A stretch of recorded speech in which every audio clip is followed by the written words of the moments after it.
Hello and welcome to Learning by Questions webinar on GCSE Science Revision that works.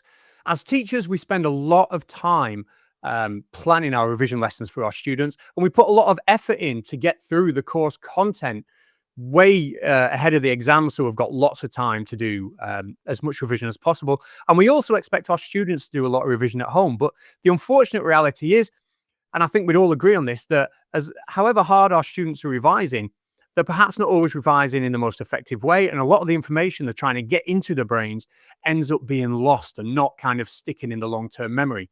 It's not because of lack of effort.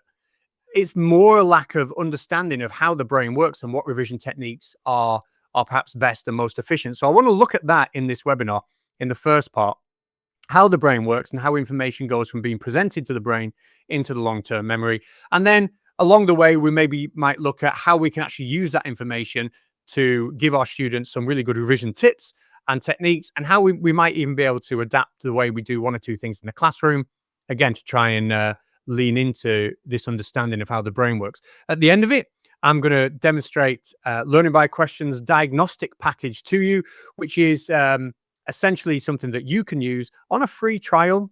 If you get in touch with us, there'll be a link, I'm sure, somewhere associated with this video, either on the email that you've got the video from or in the description of the video. You'll be able to contact us for a free trial and take advantage of the diagnostic package, which will help you gap find for students in the run-up to exams, and also supply all your students with individualized, really, really relevant revision tasks.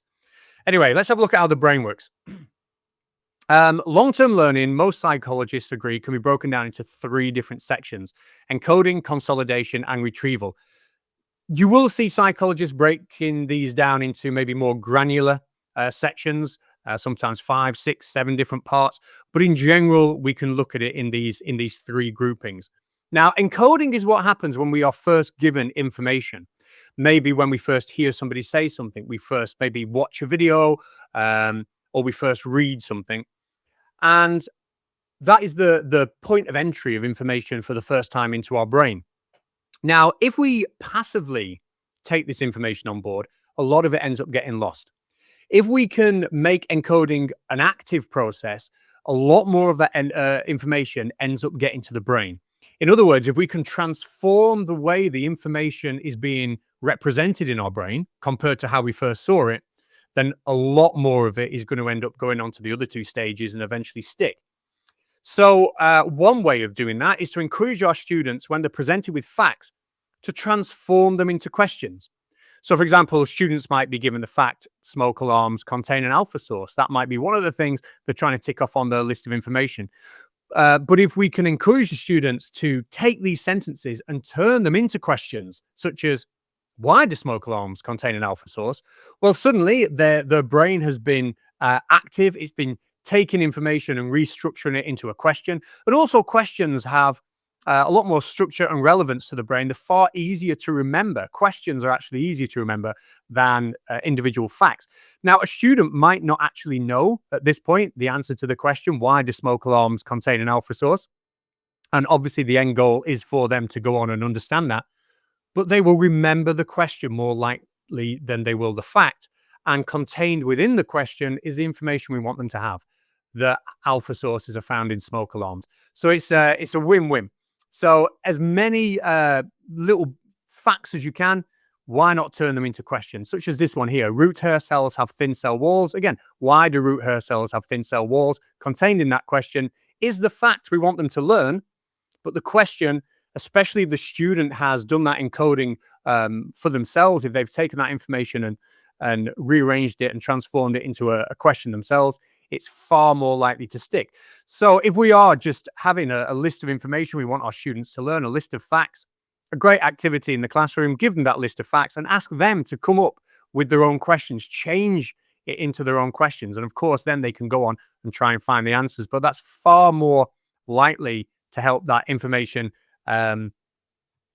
enter the brain more efficiently without lots of bits getting filtered out, if they are transforming these statements themselves rather than being given these questions.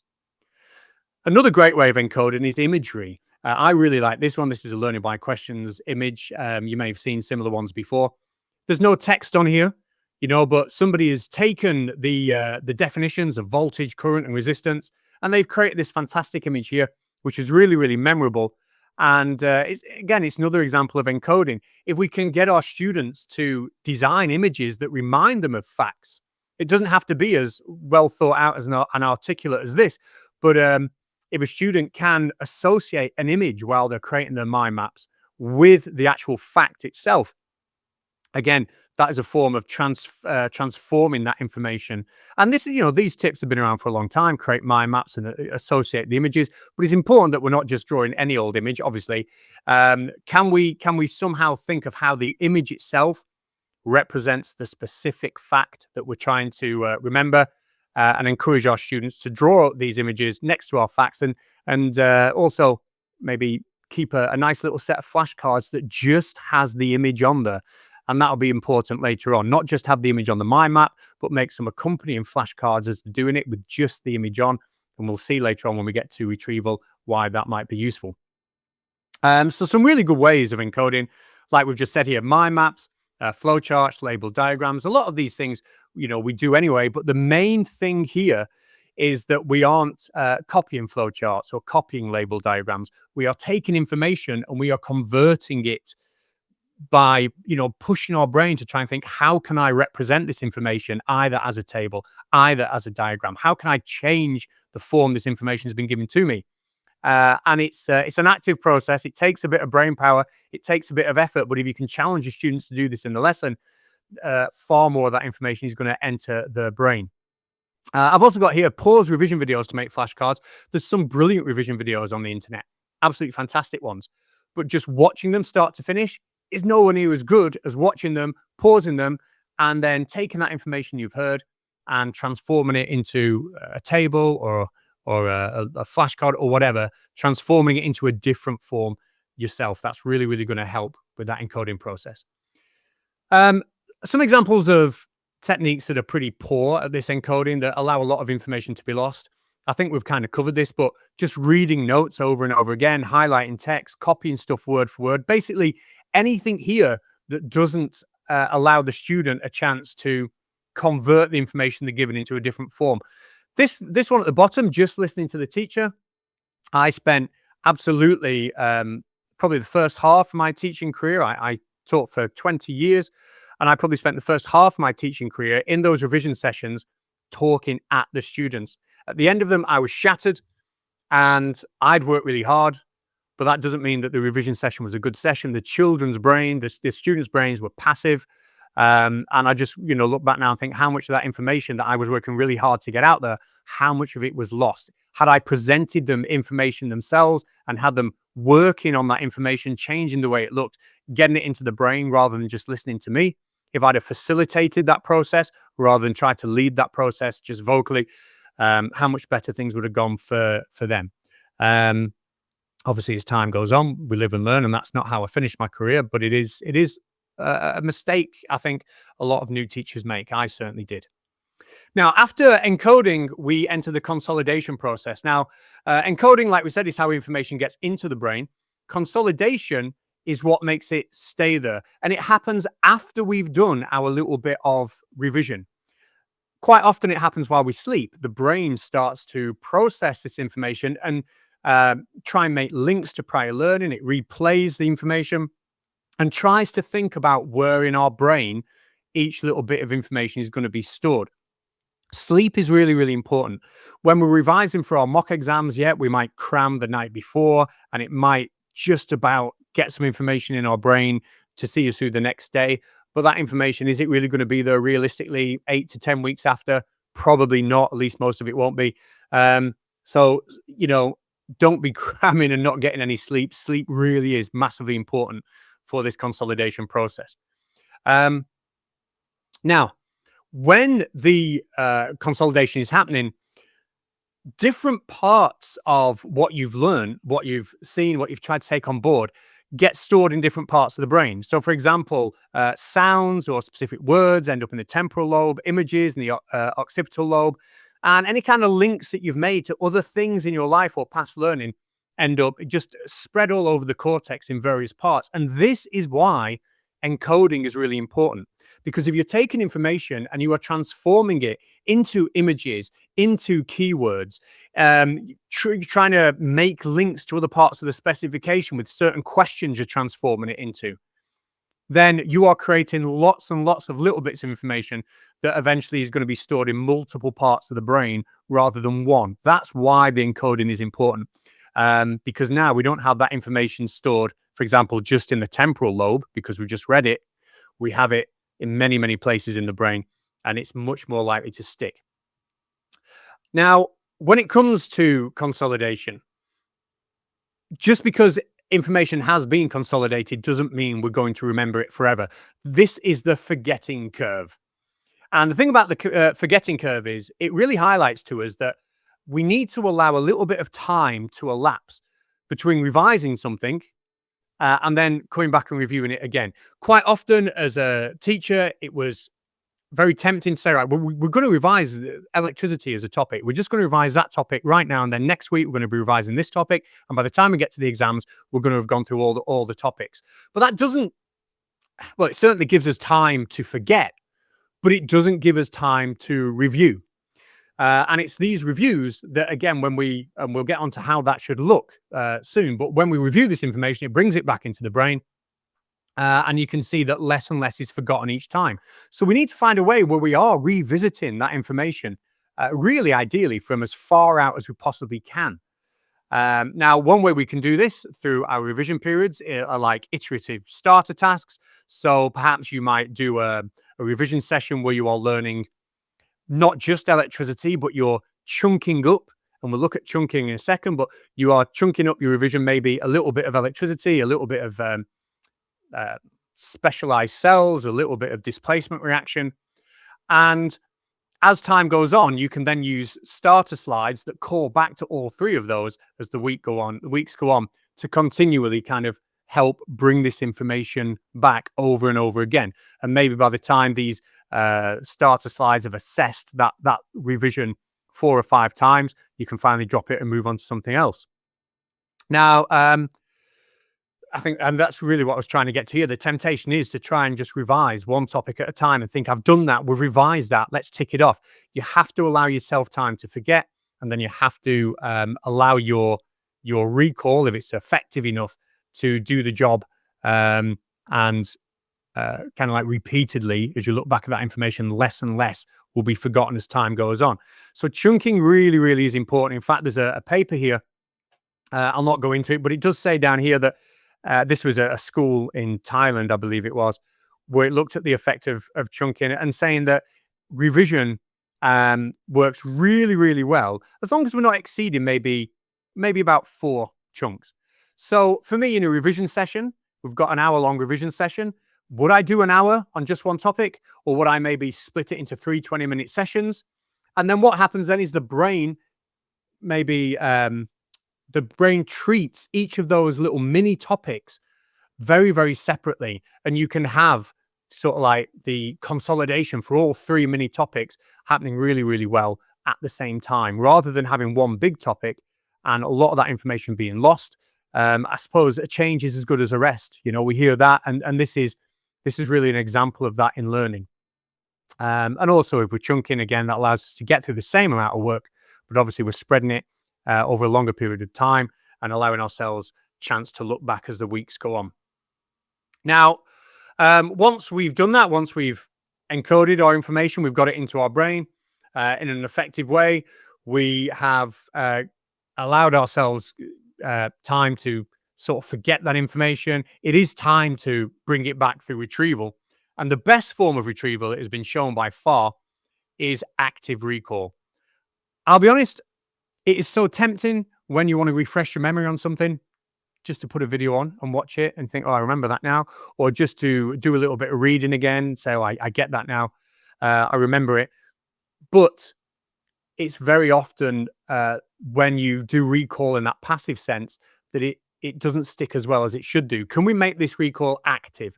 So what I mean by that is, rather than just pick up an old mind map and read it, or pick up our old notes and read it, or just rewatch revision videos, can we try and recreate the mind map from memory? Can we actually sit there and say, right, I remember this topic.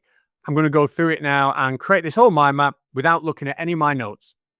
I'm going to create these flashcards, recreate them without looking at any of my notes. And then only then, when the mind map is complete or your notes are complete, then do you go back and look at your original mind map and notes just to see what's missing.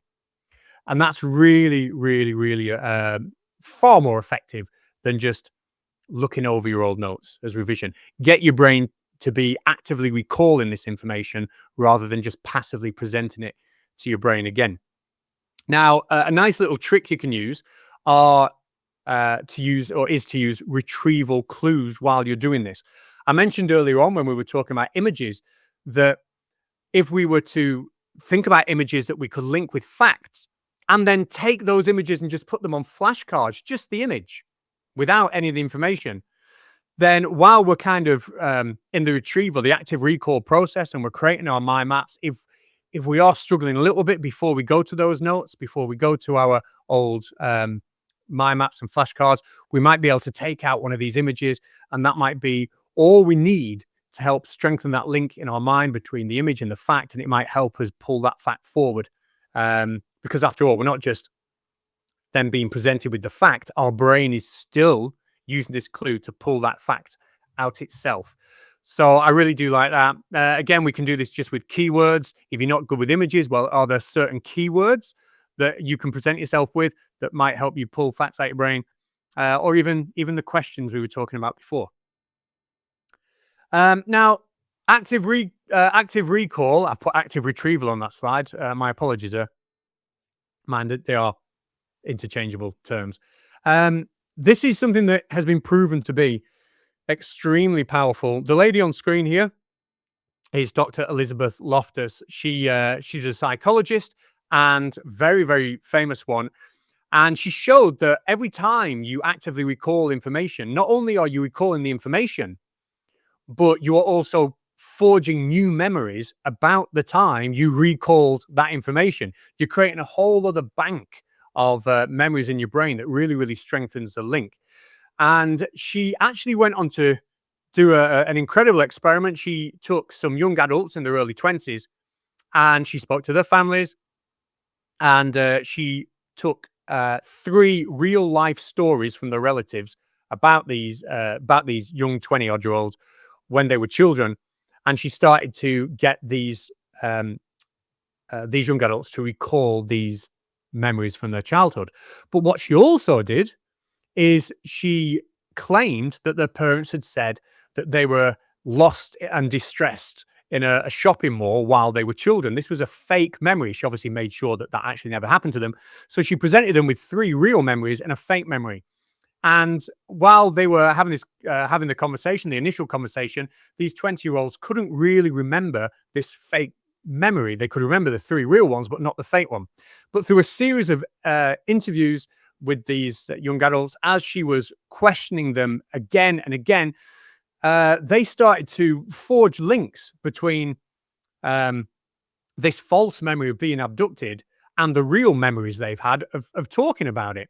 And actually, she showed that you can really convince yourself that this technique is so strong. You can really forge such strong memories that you can convince yourself that you were actually lost in a mall as a child. For example, her work went on to have a lot of legal consequences where it was used to defend criminals in court, essentially, because the credibility of the witness's memory was being called into account based on work like this. So it's quite an interesting story. She's an interesting lady, but the key point to this is that active retrieval, constantly going back, you're creating new memories. It really does make a super, super strong link and stops that information being lost from your brain.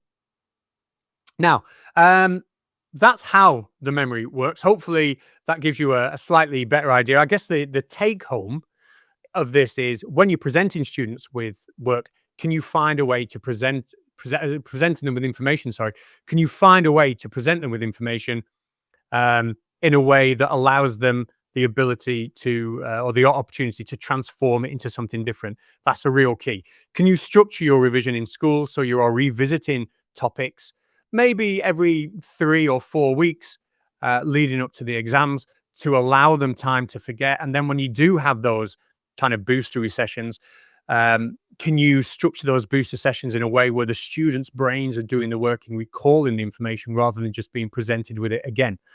Those would be my top tips. Now, of course, when we are revising for exams, we also need to know where our students' strengths and weaknesses lie and what they actually need specifically in terms of specification to be reviewing. And for that, we need a really good gap finding tool, one that takes no work for the teacher and will generate really, really appropriate tasks for the students based on the gaps. I'm going to show you our learning by question diagnostic tool, which will do just that for you. This whole thing might take about 7 or 8 minutes and then we're done. But if you're not familiar with learning by questions, I will just give you a 30-second rundown as fast as I can so you get an idea of what the package is about. Learning by questions is a tool to accelerate progress used in the classroom and for homework. We have question sets, banks of questions that cover pretty much the entirety of the Key Stage 3 and Key Stage 4 curriculum, and all of them are written by experienced teachers who provide feedback that an experienced teacher would give your students. So, for example, here we have a question where a student is being asked to calculate the kinetic energy of a dog. And there's plenty of things that you might get wrong when you're calculating the kinetic energy. If it's a new thing to you, you might forget to square the velocity. You might forget to half the mass. You might forget to do just one of those things. There might be unit conversion or significant figure errors, etc. And what we do at Learning by Questions, we try and predict all the different errors that a student might make. And then when they do make one of these errors, like this student has here, they've put the answer 19. They've got a very specific feedback. You have forgotten to half the mass of the dog and to square the velocity of the dog. They're given feedback that links directly to their misconception. It's really, really powerful and really, really helpful. So if a student is revising, if you set, something like this for homework and they're revising on their own, not only are they being told, yes, you've got it right, no, you've got it wrong, but they're also learning along the way. They're being given that kind of presence of a teacher on the shoulder while you are not there. And just to show you how many options, we think of, these are all the options that we've kind of come up with, depending on the combination of ways students might have got that question wrong. And if the student gets that question completely wrong because they've no idea what they're doing, it's not even a misconception, then they get a very good, thorough generic feedback. Now, while the students are answering these questions, the teacher will also get a live question level analysis building up in the background. They can dig into each of these questions. We'll show you how. If you want the free trial, they can see what their students are answering, what the misconceptions are, and they can pause the class. They can directly, in that moment of need, address the misconception, and they can fire out intervention or ad hoc questions, as we call them, to the students to complete that little learning loop in record time. We can identify a problem, put some intervention in place, and then we can actually see directly from the students on their own accounts, without them having to put their hands up, we can see, has that intervention actually been worth it? Has it worked? Has it taken hold? So rather than maybe mark our books, design a starter task, give them the starter task the week after, mark that the week after, which stretches this process out, we can do this over and over and over again in super quick time, just within one single lesson. Now, there's a lot more that Learning by Questions does. It is an excellent, excellent tool for accelerating progress in the classroom and homework. But what I really want to focus on today, because this is a webinar about revision, is our diagnostic tool. So we have diagnostic question sets that have been written to cover the entire specification. Here are the ones for chemistry. Any AQA teachers might recognize the headings that appear on screen right now. And when we set one of these to our students, and we look at the results, we can see up here that the system will fire back to us strengths and weaknesses for the entire class. I can see that question 3 they struggle with, question 10. But really, if we're doing this for revision, we want to take an individual look. So I'm going to click on the individual pupil. And what I get here is all my students listed on the left. And I can see that Wasim, he's answered this diagnostic question set, and he's got question 10 wrong. Now, each of these questions is linked to a specific part of the specification. Question 10 is linked to the part of the specification that discusses reactivity and atomic structure. Why are the trends in reactivity, for example, going down group 1? And because question 10 was linked to that, the system has now suggested this question set here, which will be a bank of 20, 30, 40 questions, all on that topic for WASM. And WASM now has immediately an intervention task that is specific to the gap that that he obviously has in his own knowledge. As a teacher, you can hit set all, and then simple as that, you run the one question set for your students, you hit the set all button, and then all your students get something that is relevant to them that they can go on to help them with their revision at home. Now, you might ask, well, what happens if a student gets all the questions wrong? Well, let's have a look at Katie Barnett here. She's got all the questions wrong. By default, we will only suggest 2 or 3 question sets for each particular student, so students aren't feeling crushed when you hit that set all button. They're not presented with 10, 12 different bits of homework. But actually, as a teacher, you can just trim that down to 1. Or if the exam's next week and you're just going to give them everything that appears, you can set it up to 12 and hit the set all button. So you're in control as the teacher. Now, another way we can use the data, if I just go back in there, is to look at small group intervention. Here, what you'll see on the left-hand side is no longer the student name. We see the objectives. So this objective here, write formula and balance chemical equations for the reactions in the specification. If I hit set, what this will do now is it will bring up all of the students. I can quite easily see the ones here in red who didn't get the questions right that were based on that particular specification point, and I can put them into my little intervention pot, my little small group pot down here. Now, you'll notice it says allocate to in the top right. This is my name here. If you use this at school, you'll have the names of the members of staff in your department. You simply click on the member of staff who's going to be delivering a revision session. You can send them whatever message you want to send. And when you hit save, these students will be placed into an intervention group where they will again be presented with tasks that are relevant to the gap that they have, that they'll be able to sit and do with a member of staff, whether that be a specialist teacher or a teaching assistant, or even in off-site provision or isolation. So it's a really, really useful tool.